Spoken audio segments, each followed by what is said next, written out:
राम हृदय महाराज जी, उनके साथ बैठे हुए संत सभी लोगों के किसी कारणवश जाने के बाद भी वे यहाँ मेरे साथ बैठे हैं। मेरे हमारी बेटियाँ, और एक कहावत है हमारे देश में, खरबूजे को देख के खरबूजा रंग बदलता है। वही आप लोग बैठे रहे, आप सबको साधुवाद। और एक बात मैं जरूर कहना चाहूँगा कि हम लोग देश और समाज को दिशा देने का दम भरते हैं। मैं सबका प्रयोग जानबूझ के कर रहा हूँ। हमारे पटेरिया, हमारे बलराम, डॉक्टर सुमन, ये सब जानते हैं कि मैं कभी किसी की कविता पर टिप्पणी नहीं करता, सबकी प्रशंसा करता हूँ, वाह, सबको प्रोत्साहित करता हूँ। लेकिन मुझे पीड़ा जब होती है जब लोग हमें इतना सम्मान श्रद्धि देते हैं और फिर हम मंच के संस्कारों का, मंच की मर्यादाओं का पालन नहीं करते। मेरे बारे में बहुत कुछ कहा जाता है, कई बार मैं बड़ा शर्मिंदा में होता हूँ अपने मन में। मैं तो हूँ इस लायक, लेकिन इस देश में बड़े बड़े नालायकों की प्रशंसा होती है। तो मैं भी एक ऐसा आदमी हूँ कि जिसकी प्रशंसा हो जाती है। आप आश्चर्य करेंगे महाराज जी, मैंने कुछ नहीं लिखा, मैं तो पढ़ देता हूँ। माँ भवानी लिखवाती है, उसका जब मन करता है तो नींद में उठा देती है, रात के 2 बजे, दिन के 2 बजे नींद की अवस्था में लिखवा देती है। इसलिए पूरे 53 साल में मेरे मुँह से और 40 साल में पटेरिया तुमने मेरे मुँह से, 33 वर्ष में बलराम तुमने मुझसे, और ये हमारी बेटी बैठी है सुमन, ये भी 20 साल से जुड़ी है। कभी ये नहीं सुना होगा कि मैंने ये लिखा। इतना तो मेरे मुँह से निकल जाता है, मैंने ये पढ़ा। लिखने वाला तो कोई और ही है। अगर हम लिखते तो बहुत ज़्यादा बिकते, अलग सबसे ज़्यादा बिकते हैं, इसमें दो राय नहीं। और एक दर्द कह गया था हमारा भतीजा, एक वो नहीं, पढ़े लिखे तो बहुत हैं, एक कविता में तो शून्य है ना। जिस क्षेत्र में है उसमें तो हम कुछ नहीं पढ़े लिखते, हम तो राजनीति शास्त्र के अध्याता थे, तो उसमें हम बहुत कुछ जानते हैं, लेकिन इसमें हम नहीं जानते। तो ये स्वीकार है। यानी देखिए, कल्पना करिए, मैं सुमन से कह रहा था, मैं क्या दुर्भाग्य है या क्या सौभाग्य है, जब हम मंच पे आए थे और हिंदुत्व की बात करते थे और लगभग अकेले ही थे। जब पटेरिया से मुलाकात होगी तो साहस बढ़ा, मृदु जी से मुलाकात हुई तो साहस बढ़ा, फिर मेरे कई मित्र जिनका नाम मेरे भाई ने लिया वो सब जुड़ गए, तो 10-5 लोग हम हो गए तो साहस बढ़ने लगे। लेकिन इसलिए नहीं बुलाए जाते थे सरकारी कार्यक्रमों में कि ये संबद्ध मानेगा नहीं, अपनी शर्तों पर पढ़ेगा और हिंदुत्व को जरूर पढ़ेगा। जबकि मैंने अपने जीवन में किसी मजहब का अपमान नहीं किया, कविता में प्रयोग ही नहीं किया, किसी नेता का नाम नहीं लिखा, किसी दल का नाम नहीं लिखा, किसी अन्य भाषा को गाली नहीं दी, क्षेत्रीयता के में विरोध में रहा। और जिनको ये क्या कह रहा था, वो कांचा क्या बोल रहा था, कांचा चीना वाला, मैं तो उसको भी नहीं लगता, क्योंकि वो भी मेरा हिंदू है, क्या कल आ जाएगी थोड़ी देर में से। इसलिए मैं तो उन पर भी टिप्पणी नहीं करता, क्योंकि शायद प्रभु ने मुझे हिंदू जोड़ने के लिए भेजा था, और मैं जानता हूँ कि हिंदू जुड़ जाएगा तो भारत को अपने आप जुड़ जाएगा। दुर्भाग्य है कि हिंदू बचा 42% हिंदू जुड़ गया तो आज ये सरकारें दिखाई पड़ रही हैं। जिस दिन 52% जुड़ जाएगा उस दिन फिर एक भी रामनवमी के प्रदर्शन पर कोई पत्थर नहीं चलेगा। इसलिए उंगली रखने की तमीज अगर ये देश सीख जाएगा तो फिर हमारी आशा बेटी को कहना नहीं पड़ेगा तेरे बंगाल का दुर्भाग्य है जो वहाँ लोग उंगली रखना नहीं जानते। इसलिए मैं कह सकता हूँ कि उंगली ठीक रखी होती तो पूरी सुविधा दी होती। तो भाई उंगली ठीक, हाँ ये बहुत कम है तो समझते हैं। भगवान कृष्ण ने इसी पर तो गोवर्धन उठा लिया था। इस उंगली को समझ लीजिए, चक्र सुदर्शन चक्र इसी उंगली से चलता था। तो उंगली का महत्व समझिए जरा। उंगली ठीक रखी होती, मैं 40 पंक्ति पढ़ूंगा इसमें, हालांकि 300 पंक्ति कविता है ये। उंगली ठीक रखी होती तो पूरी सुविधा ली होती। और समझना ऐसा, अगर पूतना पालोगे तो जल्दी मौत बुला दोगे। तो पूतना को वोट देते हो क्यों भाई? और ऐसे कवियों को बुलाते हो जो है तो वोट के चुटकुला पढ़ते हैं क्यों भाई? ये बंगाल का परिदृश्य है जो बोल रहा है तो दंड तो भोगना ही पड़ेगा। इसमें क्या बात है? क्योंकि मतदाता नेताओं का बाप होता है, चाहे पेटी में से पैदा करे और चाहे इस मशीन में से पैदा करे। अच्छा नेता पैदा करोगे तो अच्छे बाप कहलाओगे और ऐसे नेता पैदा करोगे तो दोष किसका है? क्यों भाई? बंगाल की जनता का। क्या करें? सुने दोस्तों, उसको दोबार हजार नमन जिसको तुम्हें जन्म दिया तुमने। मैं कल अकेले वहाँ था नागपुर में, वहाँ 10 बजे तक कभी सम्मेलन होता है। सुनो तो सही, अब जब मैं था तो कम बच्चों ने वहाँ 12 बजे तक की परमिशन दे दी। मेरा नाम बोलते कह देते हैं दादा आ रहा है भाई, लोग मानेंगे नहीं, कानून तोड़ेंगे तो परमिशन 12 बजे की दे। लेकिन जानते मेरा नंबर कब आया? 12:30। मैंने जल्दी आधे घंटे में निपटाया और 1 बजे छोड़ दिया मंच, 2 बजे की ट्रेन पकड़ ली। और तब से लेकर अब पानी तो पिया मैंने, क्योंकि मैं ट्रेन की चाय नहीं पीता, तो दूध तो उसका पी नहीं सकता। अब आकर के मैंने 2 जलेबी खाई नियम तोड़कर। पहले मैं 1 किलो खाता था, लेकिन पिछले 20 साल से मैंने अभ्यास किया तो मैं 1 टुकड़े पे आ गया। हालांकि टुकड़े पर तो सभी आते हैं, तो टुकड़े करके ही खाते हैं क्यों है? तो अगर मैं टुकड़े वाला हूँ तो इसमें क्या बुराई है? हंसते हो आप लोग मेरी बात से?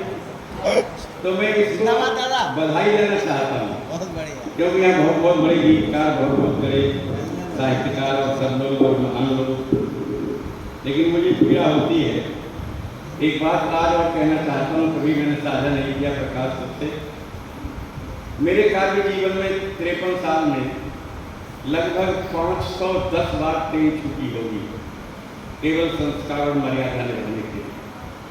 ट्रेन छूट गई, मैंने मंच नहीं छोड़ा। और एक मेरा और चाहे घोषणा अध्यक्षता की हो न हो, जब मैं 29 साल का था तब से सबसे बाद में पढ़ाया जाने लगा। सबसे बाद में मेरे परम श्रद्धेय, जिनकी बहुत इज्जत करती है सुमन, परम श्रद्धेय चरणवंदनीय कृष्णनाथ त्रिपाठी जी, जो मुझसे 30 वर्ष बड़े थे, समझिए, जिनके मैं 4 बार पैर छूता था मंच पर, लेकिन वो भी मुझसे पहले ही पढ़ जाते थे। श्रद्धेय काका जी पहले पढ़ जाते थे, जी पहले पढ़ जाते थे। तो मैंने सोचता था मेरा नंबर बाद में क्यों आता है?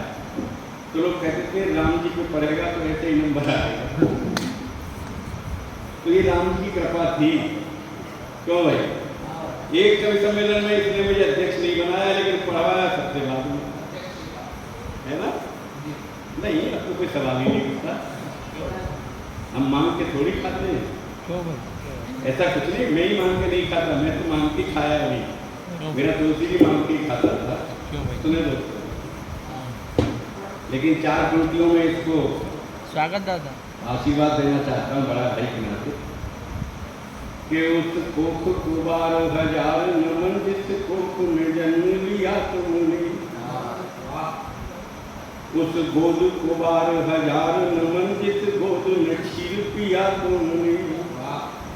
उस गेह को 12,000 नमन, जिस गेह को प्यार दिया तुमने। इस माटी की कौन कहे, जिस पहले के जीवन बार दिया तुमने। वाह वाह वाह। मैं तो माता पिता को धन्य मानता हूँ, जहाँ हमारा श्री प्रकाश पैदा हुआ, उस दूध का असर है ये, इसलिए सब तेरे दीवाने हैं। और कुछ पंक्तियां पढ़ रहा हूँ, मैं बहुत देर तक सुनता रहा। 3 दिन से आप सोच रहे होंगे कि मैं ये माइक पकड़ के क्यों खड़ा होता हूँ। हुआ क्या है, इसको तो टाइफाइड हुआ 1.25 महीने से, लेकिन टाइफाइड का कितना असर है ये तो इसके चेहरे से दिखाई पड़ता है। मेरी नसें बन जाती हैं और दिखाई नहीं पड़ती किसी को,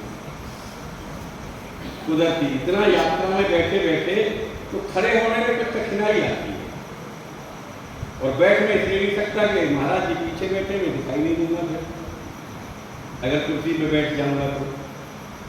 और उन्हें कष्ट हो आकर के सामने बैठे, तो ये हमारी संस्कृति में नहीं है।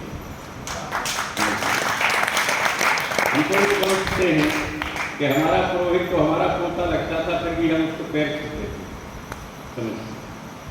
और माँ कभी कभी सोचती थी कि ये लड़का हमारा गंवार है जरा, तो ऐसा न हो पैर में छुए, तो कहती थी दक्षिणा बाद में, पैर पहले छूना, जब ये बाबा कहता है।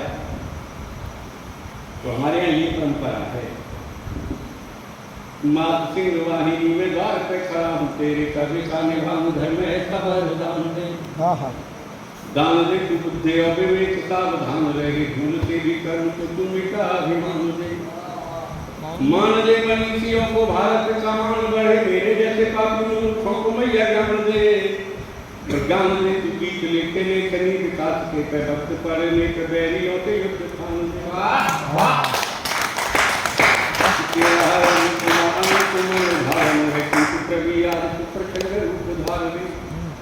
करना तुझी को है विनाश देश द्रोहियों का, इसीलिए माँ भवानी खप्पर सवार में। हाथ ले कमान गदा पद्म चक्र शूल, और शंख फूंक क्रांति का नंगी तलवार ले। पाप के पुजारियों का करते हुए विनाश, एक बार तेरा पुत्र भी तुझे निहार ले। और जब मैं आजकल सुनता हूँ तो बहुत खुशी होती है कि कहाँ हम अछूत की तरह बिठाए जाते थे कोने पर, आज तो हमारा कुनबा बहुत बड़ा हो गया, और जिस कुएं में भी देखो तो वहाँ एक हमारा राम भक्त पैदा हो जाता है। इससे बड़ी और उपलब्धि हमारे देश में हो क्या सकती है। कितनी गालियाँ सही हैं, तो वही प्रसाद जरा कल्पना नहीं करें। इसलिए 4 ही पंक्ति पढ़ रहे हैं उस जमाने की।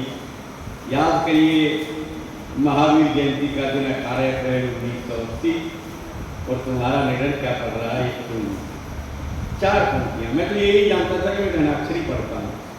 35 साल बाद जब ऐसे मित्रों ने कहा कि अच्छी घनाक्षरी पढ़ते हो, तब समझ में आया कि मेरे छंद का नाम घनाक्षरी है। परिभाषा मेरी आज भी नहीं आती और जब होती मुझे नहीं। सुने दोस्तों क्या पढ़ता था कि किसी मजहब का विरोध नहीं, किंतु किसी धाम का विरोध करने वाले नहीं रहेंगे। किस पर बहुत सरलता से पढ़ता था, जोर नहीं लगाता था। मैं अभी कहता हूँ बच्चों से, जोर कम लगाओ तो हमारे कानों में साफ सुनाई पड़ेगा। तो इतना जोर लगाते हो तो तुम्हारी आवाज़ फट जाती है, हमारे कान फट जाते हैं। कि किसी मजहब का विरोध नहीं, किंतु किसी धाम का विरोध करने वाले नहीं रहेंगे। हर संत और महंत का है मान, यहाँ में मैंने विधर्मी का नाम नहीं लिया। हर संत और महंत का है मान, किंतु किसी भले काम का विरोध करने वाले नहीं रहेंगे। हर संत और महंत का है मान, किंतु भले काम का विरोध करने वाले नहीं रहेंगे। हर इष्ट को न मन मन से है, हर इष्ट को न मन मन से है, किंतु राधे श्याम का विरोध करने वाले नहीं रहेंगे। और राम का गुलाम होके रहे कोई देश में, पे राम का विरोध करने वाले नहीं रहेंगे। राम का गुलाम होके रहे कोई देश में, पे राम का विरोध करने वाले नहीं रहेंगे। और एक 4 पंक्तियों से प्रारंभ करते थे कि भारत में रहना है तो भारत से प्यार करो, भारत में रहना है तो भारत से प्यार करो, नहीं ये तो भारत से मुल्क भूल जाइए। और जिस मुल्क के रिवाज रीति नीति हो पसंद, उस मुल्क से ही नाता जोड़ जाइए। क्यों कि सागर में घर और शत्रुता मगर से, सागर में घर और शत्रुता मगर से, अच्छा हो कि सागर से रिश्ता तोड़ जाइए। और जिनको नहीं है प्यारी माता भारती हमारी, ऐसे लोग शीघ्र मेरा देश छोड़ जाइए। जिनको नहीं है प्यारी माता भारती हमारी, ऐसे लोग शीघ्र मेरा देश छोड़ जाइए। और दोस्तों 4 पंक्तियां कर रहे हैं, आदत है ना, बहुत दिन आदत नहीं। 35 वर्ष जब पढ़ के 4 पंक्ति तो फिर ये नहीं कहा गया कि ये छंद सुन लिया, आदत नहीं थी बदलने की, इसलिए 4 पंक्तियां और पढ़ रहे हैं। उसमें बदल दिया है आजकल, क्योंकि हम जानबूझ के जिंदा रहना चाहते हैं तो फिर बदलना तो पड़ेगा, लेकिन मूल क्या था वो पढ़ रहे हैं आपके सामने। कि कहे तो नहीं हो राम मेरी पीढ़ियों का नाम कायरों की सूचियों में जोड़ देना चाहिए। कि ठीक कह रहा था कि राम का नाम लेने पर ही जेल हो जाती थी, राम ज्योति जलाने पर ही जेल हो जाती थी। आप समझिए, इससे बड़ी और बदतमीजी क्या हो सकती है। लेकिन कुछ दीवाने थे जिनकी संख्या कुछ मैंने गिनाई आपको, सुने दोस्तों। कि कहीं तो नजरे हो राम मेरी पीढ़ियों का नाम कायरों की सूचियों में जोड़ देना चाहिए। क्यों कि तेरी जन्मभूमि के भी दर्शनों का प्रतिबंध हमें हिंदू पहलवान में छोड़ देना चाहिए। हौसला किया है मैंने सदा सत्य बोलने का, मेरा नाम बागियों में जोड़ देना चाहिए। तेरे और मेरे बीच में कहीं जो काला हो तो ऐसा हर काला हमें छोड़ देना चाहिए। हर जगह पढ़ता हूँ तो राम की जगह श्याम का नाम लेता हूँ, तो मंदिर बनी रहा है, समझिए। लेकिन जो 4 पंक्तियां बहुत प्रसिद्ध हुई, उसमें से जो एक हुई जिसको बच्चे कसम कहते, में कसम थोड़ी खाता था। हम तो हिंदू हैं, सौगंध कसम क्यों खाएंगे। कसम तो एक मुगल सम्राट ने खाई थी, गुरु गोविंद सिंह को अपने ग्रंथ पर लिख कर दिया था कि आप ये कीरतपुर का किला छोड़ दें, हम आप पर आक्रमण नहीं करेंगे। जब 8 महीने तक गुरुजी ने इतना स्वीकार नहीं किया अपने पवित्र ग्रंथ पर, समझना। जिसको जिंदा पीर मानते हैं वो लोग, मैं तो उसका नाम भी नहीं लेता। लोगों ने कहा तुम नाम क्यों नहीं लेते? मैंने कि जिसके यहाँ 33 करोड़ देवता हों, वो किसी विधर्मी का नाम लेकर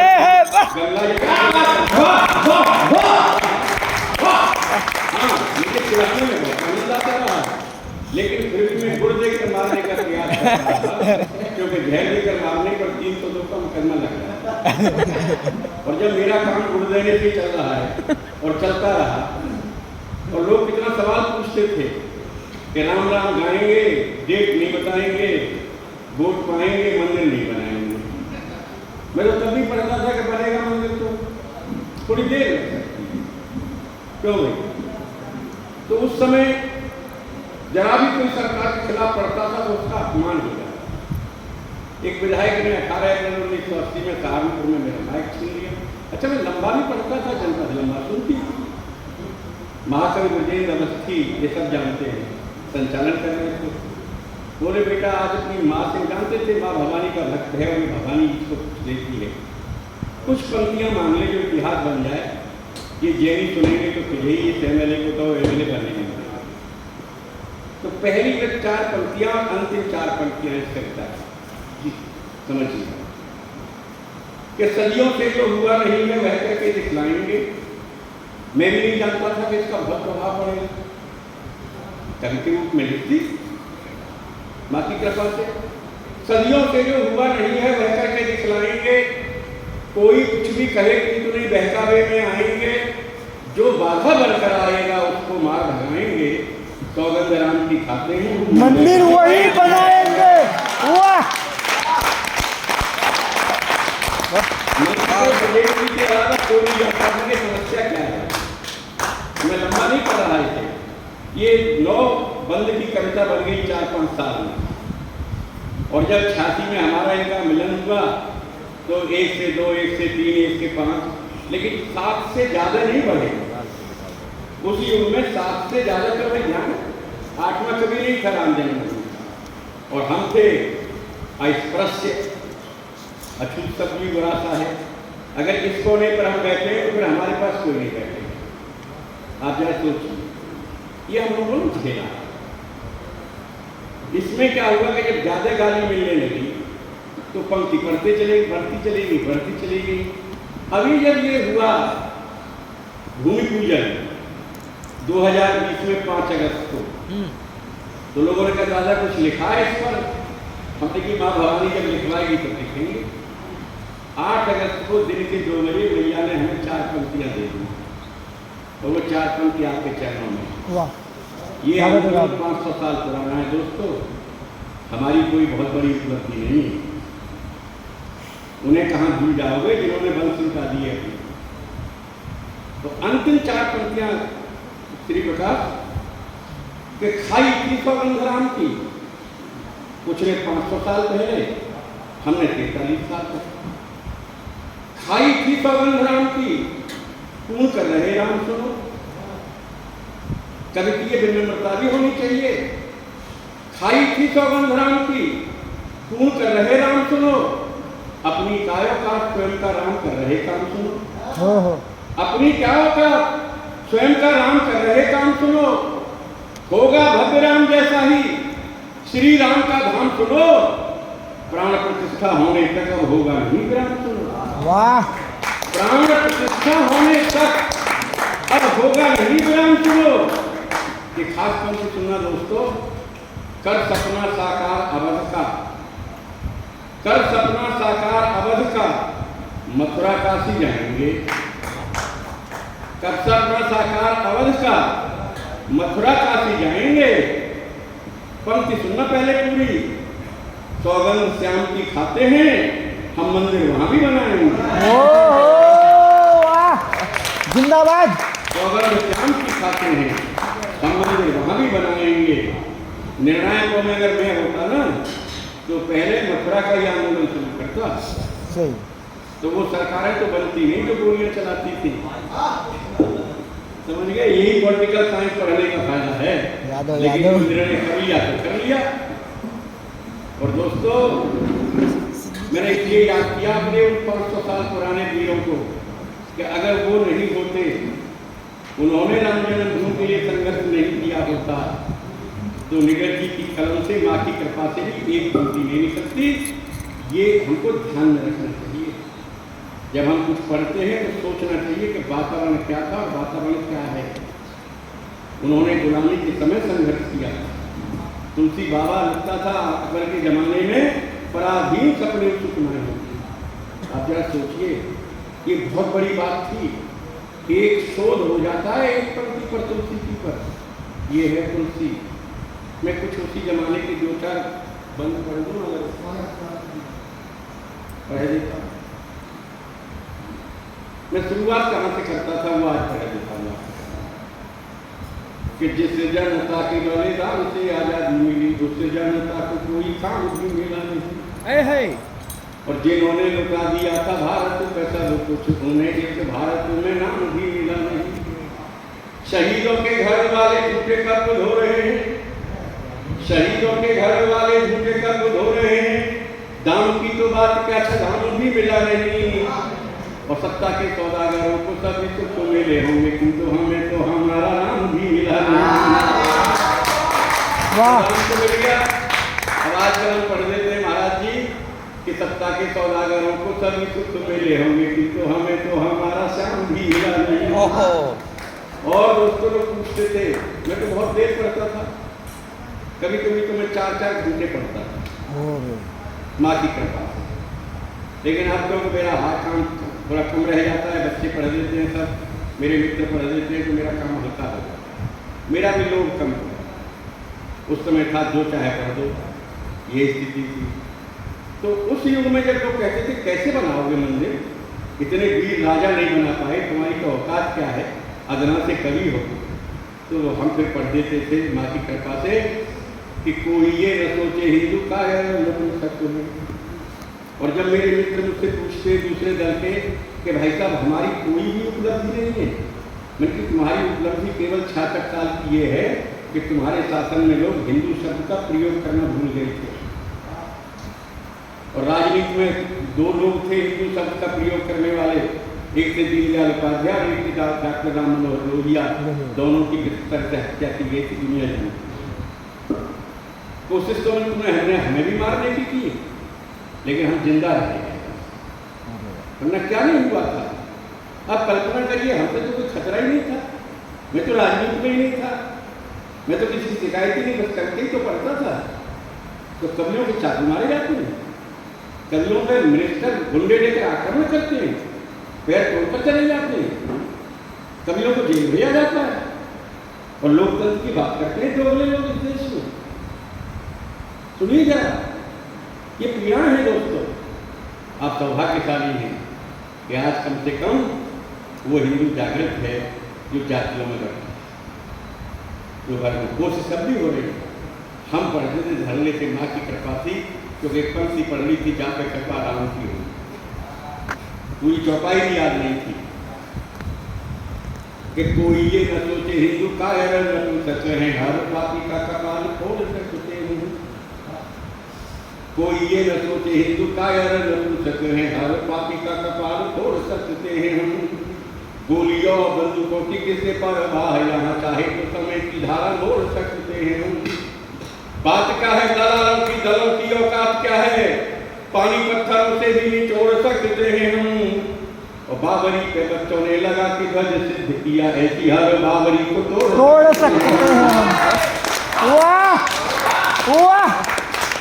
और मैंने लिखवाया बहुत लंबा, लेकिन उसमें से केवल 3 छंद पढ़ करके मैं अपना कार्य समापन कर रहा हूँ जी। बाकी कृपा से मैं 11वीं या 12वीं बार भी दोनों तरफ के चित्रकूट में, उधर भी और इधर मिला करके, या तो 11वीं बार आया हूँगा या 12वीं बार आया। तो फिर कभी कोई सुनना चाहेगा कि मैं आज हमें कोई परेशानी नहीं है, अभी इतना चल लेगा। जब सहारे से चलना शुरू होगा तो फिर मैं नहीं लाया करूँगा, क्योंकि सहारा पा करके जीने की आदत नहीं है। मान पहनी हुई माला दोबारा नहीं पहना जाता, ये संस्कार के खिलाफ है और मैं इसका पालन करता हूँ, लेकिन मैंने ये स्वीकार करना। जब किसी कवि को पहनाओ तो नई माला पहनाओ, ठीक है, लेकिन एक बार अगर माला पहन लो तो दूसरी बार पहनने का प्रयास मत करो जीवन में, समझ में आ जाए तो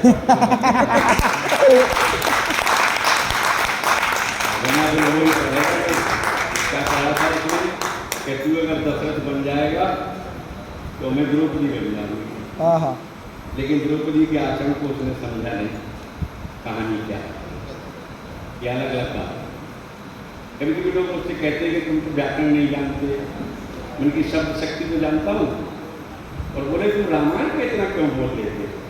मैंने कि मैं विद्वानों के पास बैठता हूँ, जो लोग विद्वानों के पास बैठते हैं वो स्वयं ही ज्ञानी हो जाते हैं, और जो अकेले अकेले अध्ययन करते हैं तो उनकी व्याख्या करने वाला कोई होता नहीं है, अर्थ का अर्थ लगा लेते हैं जैसे लोग लगा रहे हैं उस चौपाई पर। तो मैं 12 पंक्ति और पढ़ता सुने दोस्तों। फिर भी लोग कहते थे कि मान लीजिए न माने सरकार और कोई न माने तो एक 4 पंक्ति पढ़ता था मैं। आजकल मैं राम जी के बजाय श्याम जी को पढ़ रहा हूँ। उसे लिखी तो राम जी पर थी, पढ़ी भी बहुत दिन, 35 साल पढ़ी, लेकिन आजकल पढ़ रहा हूँ भगवान कृष्ण के लिए कि श्याम मुक्ति भूमि, श्याम जन्म भूमि मुक्ति यज्ञ है महान यज्ञ। हम पर तो बहुत छोटी जगह है, जो हमारी कृष्ण जन्मभूमि है वो तो बहुत छोटी है, उसके ऊपर तो पूरा का पूरा ढांचा खड़ा है। कभी जाकर देखना कि श्याम जन्मभूमि मुक्ति यज्ञ है महान यज्ञ, ऐसे यज्ञ में आहुति देनी हमें चाहिए। देश धर्म संस्कृति का भला करे नहीं, जो ऐसी कोई बात नहीं कहनी हमें चाहिए। बहुत सह चुके हैं नीति किंतु अब और आगे, कोई बदतमीजी नहीं सहनी हमें चाहिए। और राजी से करना तलवार बाजी से ही राम जन्मभूमि छीन लेनी हमें चाहिए।